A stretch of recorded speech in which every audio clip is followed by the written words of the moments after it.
అందరికీ నమస్కారం. మధుర తెలుగు యూట్యూబ్ ఛానల్కి స్వాగతం. ఈరోజు మనం తెలుగు భాషలోని వర్ణాల గురించి తెలుసుకుందాం. తెలుగు భాషలోని వర్ణాలను 3 విధాలుగా విభజించారు. అవి 1 అచ్చులు, 2 హల్లులు, 3 ఉభయాక్షరాలు.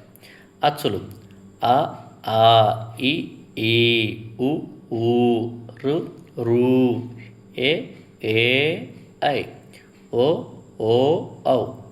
ఈ అచ్చులు హ్రస్వాలు, దీర్ఘాలు అని 2 విధాలు. హ్రస్వాలు ఒక మాత్ర కాలంలో ఉచ్చరించే అచ్చులను హ్రస్వాలు అంటారు. అవి అ, ఇ, ఉ, రు, ఏ, ఓ.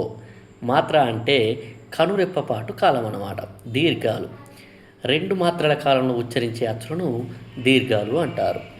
అవి అ, ఈ, ఊ, రు, ఏ, ఐ, ఓ, ఔ.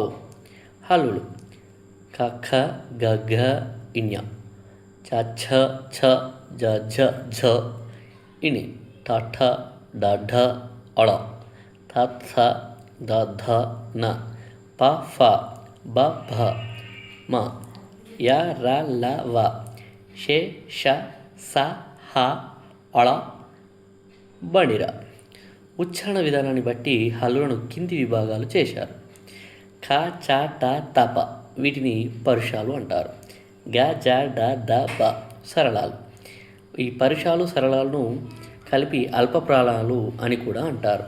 ఖ, ఘ, ఛ, ఝ, ఠ, ఢ, థ, ధ, ఫ, బ ఇవి మహాప్రాణాలు. వర్గయుక్కులు అని కూడా అంటారు. ఞ, ఇని, ణో, న, మ ఇవి అనునాసికాలు. య, ర, ల, వ అంతస్తాలు. షే, ష, స, హ ఇవి ఊష్మాలు. బండిరా అక్షరాన్ని ఆధునిక వ్యవహార భాషలో ఉపయోగించడం లేదు. దీనికి బదులు ఇప్పుడు రా అనే అక్షరాన్ని వాడుతున్నారు. అట్లే ఛ, ఝ లు కూడా వాడుకలో లేవు. వీటికి బదులుగా చ, జ వాడుతున్నారు. అలాగే ఉభయాక్షరాలు